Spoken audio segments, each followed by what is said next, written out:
Newton-Raphson method, the Jacobian matrix is required to be formed. So it takes a lot of time. This take a lot of time. Just who had anybody want to join here? Okay. So time requirement in case of Newton-Raphson method is very high in comparison to the Gauss-Seidel method. But Gauss-Seidel method is simple and it takes lesser time if the system is small. If the power system is small, then it takes the less time or less number of iterations. But if the system is bigger, it goes, which is the real thing is the power system is very big one. It may be 50 node, it may be 100 nodes. So in that case, the number of iteration will be very high to solve the problem. And so number of iteration will be very high. So each iteration multiplied by the number of iterations, it will take a large time. But if the small is, if the system, in case of Newton-Raphson method, the time requirement per iteration is high, but number of iterations are less to solve the problem. So if the system is big enough, means if it is 50 hertz, if it is 50 or 100 number of nodes are there, even then number of iteration will be less. Number of iteration can be 3, 4, 5 iterations only. If the number of iterations are less, then time will be, in case of bigger system, overall time will be less. So we select the appropriate method for solving the particular type of problem, depending upon the system is small, complex, big, according to that. And sometime in the Gauss-Seidel method, the system may not even converge. Converge means, say your voltage of at any node, say it is a 1.2. And what convergence means, in the next node, in the next step, next iteration, it can be 1.22, from 1.2 it can be 1.19, then it can be 1.18, then it can be 1.15, like this. It is reducing and reaching to the actual value, say it is a 1 per unit. So in case of Gauss-Seidel method, it can reach 1.22, 1.9, 1.9, 1.18, 1.15 to final value of say 1 per unit. So it will take, for example, 18 or 20 iteration. But in Gauss-Seidel method, it will take 3, 4 only. It means 1.2, it will come 1.4, 1.2 to 1.14, then 1.18, and finally 1, like this. And so number of iteration will be less. And second thing is, sometime Gauss-Seidel method may not converge. Not converge means it does not reaches from 1.2 to 1. It can increase 1.2 to 1.1 to 1.21, 1.23. It deviate from the actual value. So the problem of non-convergence may also happen in Gauss-Seidel method. So Newton-Raphson method is practically it is used, but in the theoretically in the classes for solving the small problem, Gauss-Seidel method is useful. And we have seen the fast decoupled method. In the fast decoupled method, although without much compromise of the result, we can see it is faster than the Newton-Raphson method, because we have reduced the size. Jacobian size matrix is reduced, and further, not only that, inside the B matrix and B dash matrix and B double matrix, they become the constant, so we need not to take the derivative of that. So it is again further with only very less compromise of the result. The fast decoupled Newton-Raphson is very judiciously be used many times. And further, if we are in a position to further compromise with some of the result, very small compromise with the result, then we can go for the approximate method or the DC approximate. In the approximate load flow study, we have seen further some equation become linearized, some are the non-linear equation. So further the time is reduced. So we can have a compromise between the how fast and how accurate we want to do. Now, one of the next method is the DC power flow method. It is nothing but this DC power flow method. It is nothing but it is the extension version of the fast decoupled Newton-Raphson method. You see, in case of Newton-Raphson method, again, if you see this is the fast decoupled. This equation 2.50. This equation, if you see here, this is the equation between these P2, P3, Pn. What are these? These are the actual value of the power at the node P2 to Pn. And what is this? P20, P30, Pn. They are the estimated value of the power, or the calculated value of the power by putting the estimated value of delta 2, delta 3, delta 4 in the power flow equations. If in case of power flow equation, if put these value into the power flow equation, you will get this. So finally, and this is constant, you know, from BIBUS, you know, this matrix is calculated, B dash matrix, it is called B dash matrix, calculated from the BIBUS. So applying by multiplying the inverse of this here, we can get this error, the del delta 3, del delta 4, and by again estimating the new value of delta, we repeat it and finally we obtain delta 2, delta 3, delta n. Similarly, this is for the Q. Now in DC load flow, this is the extension of this. Here we assume further, because we have done further simplification, we assume that voltage at all the buses are same. Voltage at all the buses in this. Coming very late. Who is this? Abhishek. Abhishek, you are very late.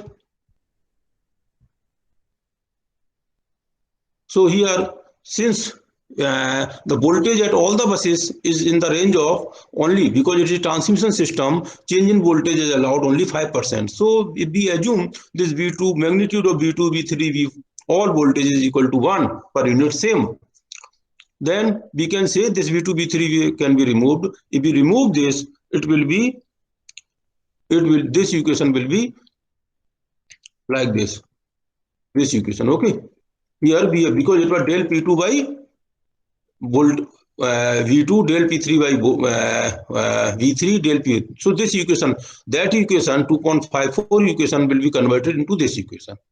Here further, if you see further, this del P2 by del delta 2, if these equations are equation between P and delta, we have seen earlier P and delta equation, although the nonlinear equation, but since we have assumed voltage is constant at all the buses, this equation can be considered as a linear. If we consider this equation as a linear, this equation means, now you see, if there is equation y is equal to mx, or say y is equal to mx square. If y is equal to mx square, and if we calculate dy by dx, say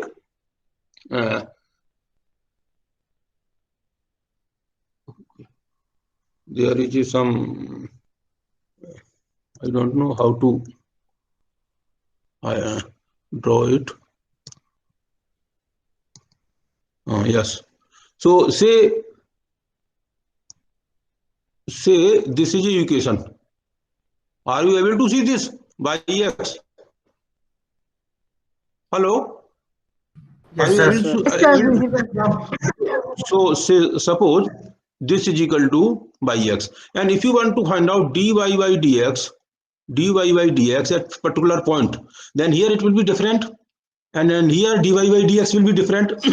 But if you calculate dy by dx and value of that for different value of x, say dy by dx for x is equal to x0, x is equal to x1, so this will be different. But who is coming after a long period of time? Who is this? Shivam.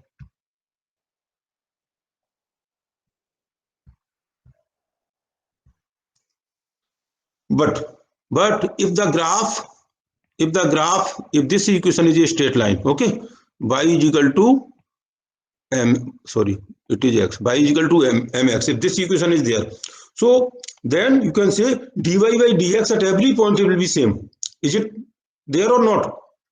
In the nonlinear equation, dy by dx at different point of time will be different, but at dy by dx at a straight line, y is equal to mx, here and here at every point it will be same. Is it clear or not? This point is clear? Are you able to understand this point? हाँ मितेश, समझ रहे हैं ये वाली बात? Hello? Not properly. नहीं, ये देखिए, ये आप देखिए, से y equal to mx square, okay? So and calculate dy by dx at this point. If you Yes, sir. calculate dy by dx at this point, and for x is equal to 1, dy by dx will be different. X is equal to 2, dy by dx will be different. नहीं, y equal, आप देखो जरा बोला y equal to 4x square, उसका dy by dx calculate कर लो तो क्या आ जाएगा? 8x.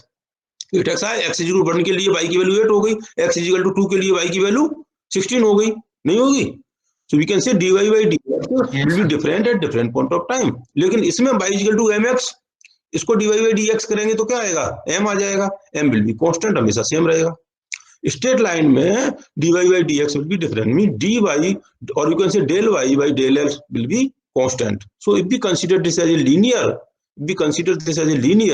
del p2 by del x2 will nothing but, means it is a dy by dx, del p2 by del x2 will nothing but p2 by d2. देखिए यहाँ y by x m हो गया, चाहे dy by dx निकालें या y by x करें, it will be the same. In case of linear line, y by x will be same as dy by dx. ठीक है? y इक्वल टू mx में y और y divide by x क्या हुआ? m हुआ, और dy by dx भी m हुआ, तो it means it will be same. dp by d delta will be same as p2 by delta if we assume it as a linear one. And this linearity came because we assumed as a voltage as a fixed. So now further simplification, the above equation can be written like this. Okay, since we have written equation like this, here if you remember, even in the fast decoupled method, we have do the iteration again and again. उसमें कई iteration करना पड़ रहा था.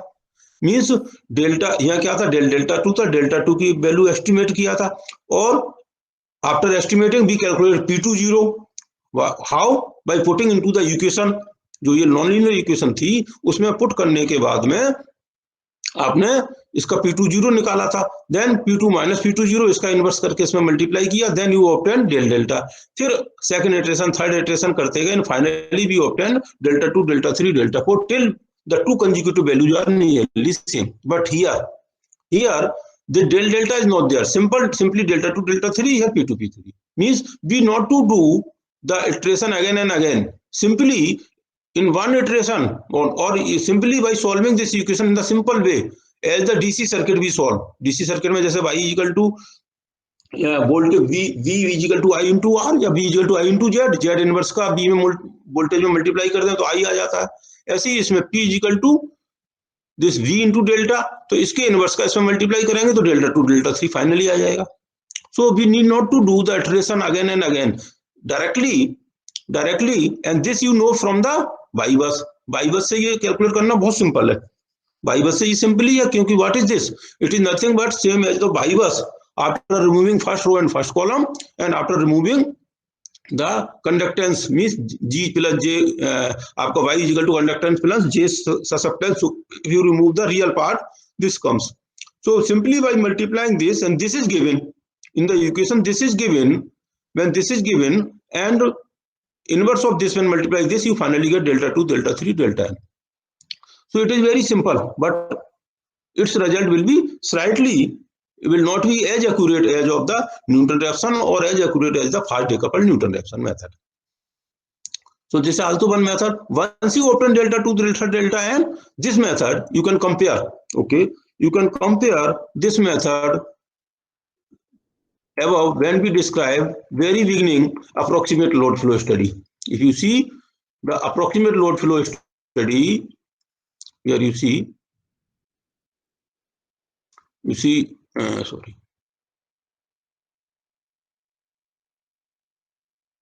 you see this equation, same equation came out in the approximate load flow study. ठीक है, यही तो हमारा approximate load flow study था. You can see here this, sorry,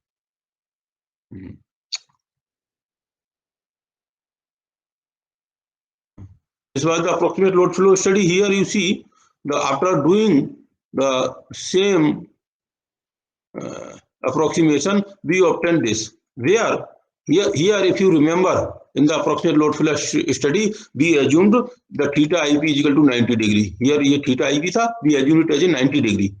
And for that region, 90 degree conductance, the Y, this theta IP is the angle of YIP. YIP is the conductance plus susceptance. It is the ith row and pth column element of the Y bus. So if theta IP is 90 degree, it means we assume conductance is 0, only susceptance is there. So here, if we assume the conductance 0, the same equation which we obtain in the DC load flow study, same equation comes here. So DC load flow study is nothing but very similar to the approximate load flow study. Here we obtain after doing this, we obtain the reactive power also. So this is the same method. This load flow study of DC load flow study is over. Then before describing to the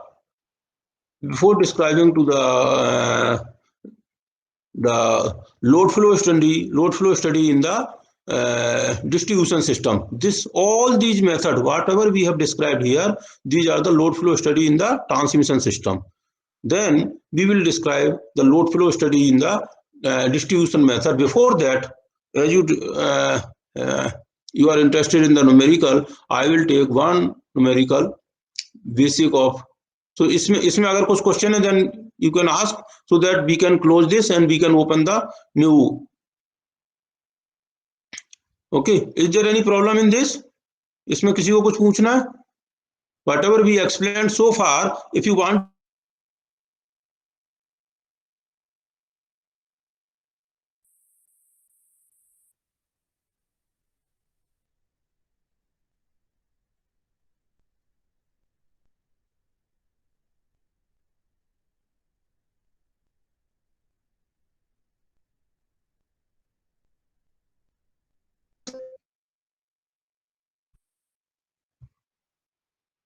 Hello, are you listening me? No, nobody is listening. Yes, sir. Yes, sir. ठीक है. So, Yes, sir. ठीक, okay.